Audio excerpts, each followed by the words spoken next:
Hello friends, मी दीपिका. तर आज टेरेसवरती आले होते तर पाहिलं खूप साऱ्या बॅग्समध्ये ना आपले मुळे लागलेले होते. त्यामुळे ते पहिले मुळे काढून घेतले आणि त्यानंतर म्हटलं की थोडीशी हार्वेस्टिंगसुद्धा करून घेऊयात. आणि नेक्स्ट वीकमध्ये आपल्याला बीटरूटसुद्धा काढून घ्यायचे आहेत. त्या ठिकाणी आता आपण नवीन भाज्या लावणार आहोत. आज काय हार्वेस्टिंग करायचा विचार नव्हता, पण खूप सारे जे मुळे होते ते काढून घेतले. त्यामुळे मग थोडंसं हार्वेस्टिंगसुद्धा करूयात म्हटलं. तर आज भाजीसाठी इथे मी कांद्याची पात काढून घेतलेली आहे.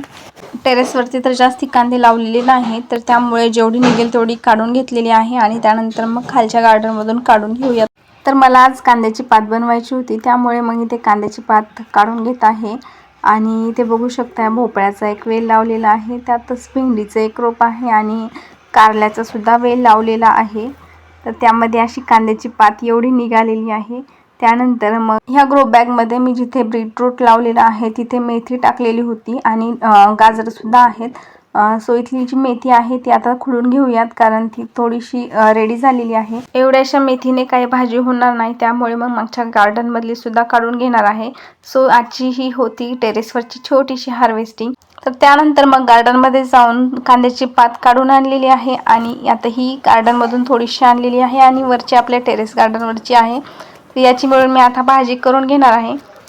आज टेरेसवरून थोडीशी हार्वेस्टिंग केलेली आहे, तर आपण आता आपल्या गार्डनमधून सुद्धा थोडीफार हार्वेस्टिंग करूया. तर बघूयात आज काय काय भेटतंय गार्डनमध्ये. तर थांब, मी सांगते कोणतं तोडायचं. हां, तोड हळू, नीट. हां, नीट नीट नीट, वडू नको तसं. हे घे हे घे हे घे हे घे. हो, ते तोडते.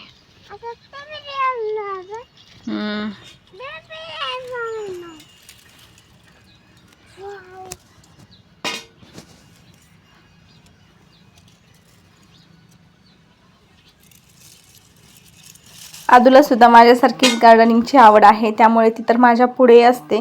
तर तिला टोमॅटोची हार्वेस्टिंग करू दिली.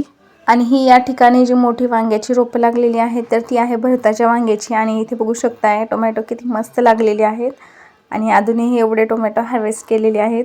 आणि इथे बघू शकताय किती मस्त वांगी लागलेली आहेत. आणि हे एक छोटंसं काटेरी वांग्याचं रोप आहे, त्याचा फर्स्ट हार्वेस्ट केलेला आहे एक वांग. आणि आजच्या हार्वेस्टिंगचं सर्वात मेन जे आहे ते आहे आपला हा दुधी भोपळा. तर आज हा हार्वेस्ट करणार आहोत, जास्त मोठा नाही होऊ देणार, ह्या साईजचाच ठीक आहे. कारण आता खूप सारे भोपळे लागलेले आहेत, तर त्यांची सुद्धा प्रॉपर ग्रोथ व्हावी, त्यामुळे मग हा कट करून घेते, जेणेकरून आपल्याला दुसरे सुद्धा भेटतील. आणि इथून थोडीफार जी मेथी आहे तर ती काढणार आहे. आणि हा हरभरा बघू शकताय, मस्त फुलं लागलेली आहे. थोड्याच दिवसात आपल्याला हरभरा खायला भेटणार आहे. आणि इथे सुद्धा मेथी आहे. आणि इथे अशी कुठे कुठे कोथिंबीर लावून घेतलेली आहे. तर कोथिंबीर तशी माझ्याकडे होती, पण तरी पण थोडीशी काढून घेतलेली आहे. कोथिंबीरच्या बाजूलाच इथे मटरची रोपे लावलेली आहेत. तर ही नवीन आहेत, अजून याला मटर लागलेले नाहीत. इकडे ह्या साईडला एक लावलेले आहे, तर त्याला भरपूर मटर आलेले आहेत. मटर दिसले की आदू लगेचच काढून घेत असते. घरात असले तरी पण तिला झाडाचे काढून खायला खूप आवडतात. आणि इथे गाजर आणि कांदा सुद्धा लावलेला आहे. तर बघू शकता हे आता गाजर जी आहेत ती सुद्धा काढायला आलेली आहेत आपली. आणि वांग्याच्या झाडांना सुद्धा खूप छानपैकी ग्रोथ घेतलेली आहे. तर आपल्याला नेक्स्ट वीकमध्ये याची हार्वेस्टिंग बघायला मिळणार आहे खूप सारी. आणि इकडे या साईडला कांदे लावलेले आहेत, त्यातूनच कांद्याची पात काढून घेतली होती आज. आणि इकडे पालक बघा, खूप सारा पालक आलेला आहे, पण अशात पालक काढलाच नाही, त्यामुळे खूप ग्रोथ झालेली आहे त्याची. आणि कारल्याच्या वेलसुद्धा आता मस्त ग्रो करतोय. आणि ह्या पालकाच्या जवळपासच इथे भेंडी, फ्लावर, मिरची खूप सारे रोपं लावलेली आहेत. आणि आपल्या गार्डनमधला पालक आता एवढा मोठा झालेला आहे की आता तो स्वतः एक पालक झालेला आहे, कारण त्याला मस्त असे बी आलेला आहे. तर त्याचं आपण बी ठेवून घेणार आहोत. नेक्स्ट टाइम जेव्हा आपण पालक लावतो तेव्हाही आज बीने ते लावणार आहोत. आणि माझी आदुली सुद्धा मला इथे पालक काढण्यामध्ये मदत करत आहे. पालक काढल्याच्या नंतर पूर्ण जो शेपू आहे तो सुद्धा काढून घेतलेला आहे, कारण की तो थोडासा पिवळा पडत होता. आणि वालाचा जो वेल आहे तो त्याच्या बाजूला थोडीफार लावलेली ती जी रोपं आहेत ती दाखवायची राहिली, नेक्स्ट व्हिडिओमध्ये नक्की दाखवेल. तर तिथे फ्लावरची सुद्धा खूप छान प्रकारे ग्रोथ झालेली आहे. छोटे छोटे वरती फ्लावर तयार होत आहेत. आणि गाजर मुळा जे काही लावलेलं आहे ते सुद्धा छान ग्रो होत आहे.